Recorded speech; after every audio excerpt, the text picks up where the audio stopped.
What up, family? Got a news report, Mary Dice from the Mary Lee. Today is August 26th, Freaky Friday in my city, Chicago. I got 121. According to Sony. It could also be Freedom Friday. It could also be 120. I got 110 over here. You know, like I said, this is 10 minutes slow, so 9 times out of 10 is 1:20 p.m. in my city, Chicago. You know, 10 is my favorite number. And my life is based around $10, pretty much. And the group called 10 City, they got a song called Devotion. Now, you know, it seems as though the devil's children always take something real and turn it into a gimmick. Like, you know, Kountry Wayne, he got his little skits going on in Atlanta. You know, shout out to Kountry Wayne. I'm not a hater. But I will address the fact that my child abuse rap that is near and dear to my heart and based on the true story, my story, you know, he kind of made it into a fun, you know, child abuse video song or whatever and stuff, but it was his version. I look at it like this: if we can't get you seriously, we're gonna get you in a comedy way. You know, either way, I guess real people gonna get got. Now, I would say Kountry Wayne is more like my people. You understand what I'm saying? You know, because you have different species and stuff, you know, humans. And all skin folk ain't kin folk, right? But truth of the matter, if opposites attract and they come together, meaning humans, and they have another, you know, species, you know, it's still both, you know, parents. So that's why I say I'm a little bit of this, a little bit of that. And the rest came from people like you.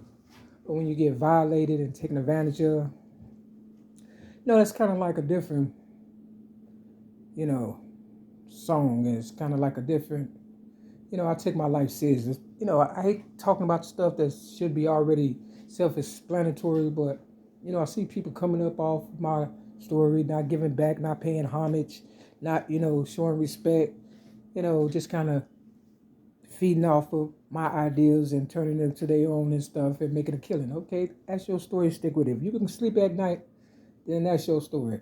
But we're going to talk about relationships, you know, because I just watched one of his skits. And I watch his skits because, you know, I ain't doing nothing else. And I feel as though my ex-girlfriend, LaWanda Joy Jacobs, Jehovah's Witness, you know, more than likely born in Atlanta. And,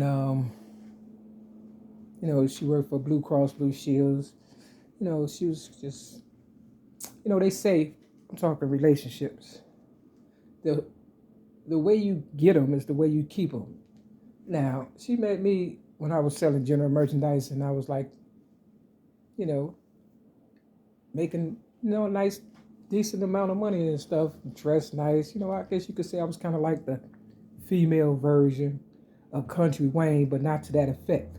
Because when I met LaWanda, and, you know, I hate to keep bringing her up because she might be, you know, in a relationship or whatever, so no disrespect to her newfound, you know, relationship or whatever the case may be.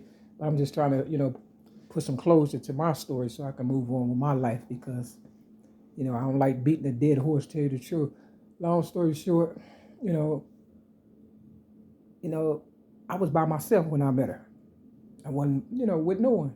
It's just kind of trying to find myself like now. Nobody wants to be with me now. And if they do, people pretty much beat them off with a stick and stuff. Real talk. I made a video talking about that, and it's called Mary Lee's Trap Clapback video. And, you know, I talked about when this lady, you know, nice looking lady was on the train, and I was homeless at the time, and she was interested in me. She probably knew the voice or whatever and stuff, who knows? Or she just, you know, was looking or whatever, and, you know, liked my conversation or whatever and stuff. We was just sitting next to each other just talking, and this white man jumped in the conversation talking about, don't talk to her. And the lady got off the train and thought that I would follow her and we would exchange numbers that way. Now, back in the day, I would have did that no problem. But because my life is under public scrutiny, I have to be a little more careful of, my surroundings and people who come into my life, because I've been endangered physically and all kind of way financially, and I don't want my problems to end up on somebody else's, doorstep or whatever the case. Now, in 1995, people knew what I was going to be because I made it plain. When I put my voice to the Sound of Music on 3 cassette tapes front and back, and my voice to the Martin Luther King I Have a Dream speech. At the time, I was going through some stuff also, by myself pretty much, trying to put people on and my family and bring it all together and stuff and keep the Martin Luther King dream speech, relevant or whatever the case, you know what I'm saying? So we wouldn't be slaves and stuff, because when they take stuff away, like money and property and independence, because they already in our house with these phones and stuff, and they in my, business at this trap building I'm at in Chicago, 6210 South Kemba Avenue, Chicago, 60637. I'm surrounded by a bunch of guys, and I feel uncomfortable. I feel like I'm being violated visually. You understand? Because they put a camera outside my door when I first got here, May 31st of 2017. It was not here, and then they caught wind of my, I guess, possible popularity or story, or if they was playing it off and stuff, you understand what I'm saying? They try to act like, they doing it for my safety, which they are not, because people have, come to my door and met me in the hallway and all kind of stuff, guys and stuff. So, it's not for my safety. They want to world star me. That's what I believe. And everywhere I go, trouble follows me if I go to the store, we'll out the band. What I'm not going to be is a sick and shut-in person. You're not going to turn me into a convalescent.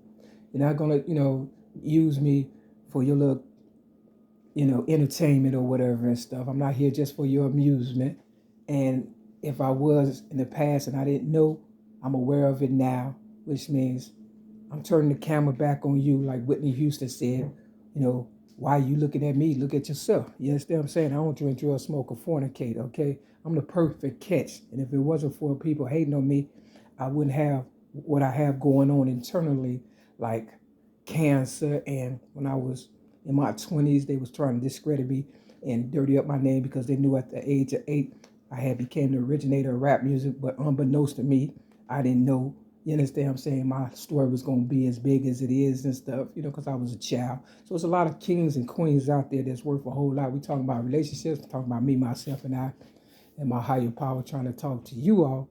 You understand what I'm saying? Because people who on the outside looking in could see, better than the people that's involved. And that was my story when I wasn't aware. So when people was looking in, they could see, but I couldn't see because I was blinded by what I thought was love, which was nothing but, people trying to surround themselves for the come up. You understand what I'm saying? And it came up. We all could have been a billionaire, but they just wanted to use my story and use my Mary McNamara's and my people to work for them, I guess, for labor, or to build them up and then tear them down like they did me, and eventually would have us poor and, begging and stuff for our own stuff. You know what I'm saying? The Color Purple said, you're sitting at the head of the table and you're acting like a servant. So when I gave my child abuse rap to Oprah Winfrey at the age of 17 in 1984, and then The Color Purple came out in 1985, you understand what I'm saying? They was probably trying to tell me then, but I wasn't, mature enough to understand what was going on. So my story is more like Coming to America, part 1. You understand? And, he was just a regular person. He was trying to find, love or whatever and stuff. Now, I wasn't looking for love. And when you look for something, you don't find it. When you ain't looking for it, you usually find it and stuff. And if I would have known my story was going to be as big as it is, and it's global, it is not local, it's worldwide, it's universal, you understand what I'm saying? It's for real, for real. I would have made different moves other than to be in this trap building. I would have never went to the goddamn psych ward in 2016.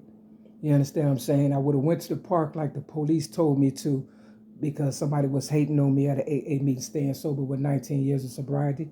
And I was like, no, y'all supposed to help me. You want to kick me out the AA meeting, you know, help me with shelter and stuff. And they had me sleeping on the floor for Mother's Day, May 8th of 2016. And then on May 9th, 2016, with 19 years of sobriety, they drugged me in a psych ward. They had it all planned to kill me and shit. Real fucking talk.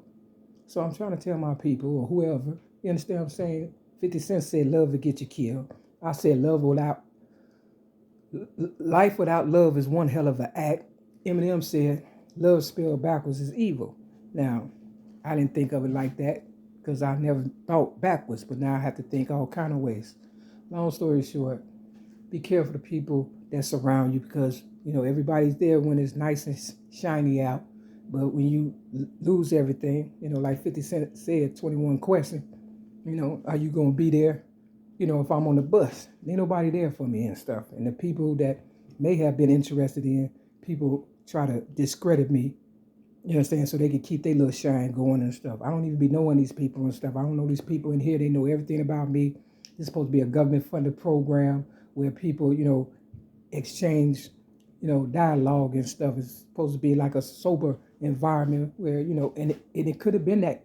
But now it seems like that they know that I'm really somebody. Everybody trying to hang around and, you know, try to get my attention. But you done came up off of me. You got cars and everything, trucks. Now get the fuck out. You understand what I'm saying? Real fucking talk. That's what you can do for me and shit. Because when my turn coming, it will. And I get my T-top, drop-top Cadillac truck. I don't want nobody feeling no kind of way and shit. So they be acting like we're not supposed to have anything.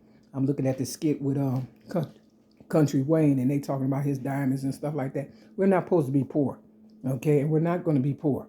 You understand? I've never been this poor in my life, to tell you the truth and stuff. I had never been to a shelter for real. As an adult, I always paid my bills, woo out the band, but I had to throw myself under the bus because I was in a toxic relationship with somebody who stalked me for 6 months, and then when it got to, I'm talking to Wanda Joy Jacobs, Jehovah's Witness, insurance, you know, person, you know, had money on my head and shit. You understand what I'm saying? And she was trying to get up there with the big ones and stuff and didn't realize she had me all along and stuff.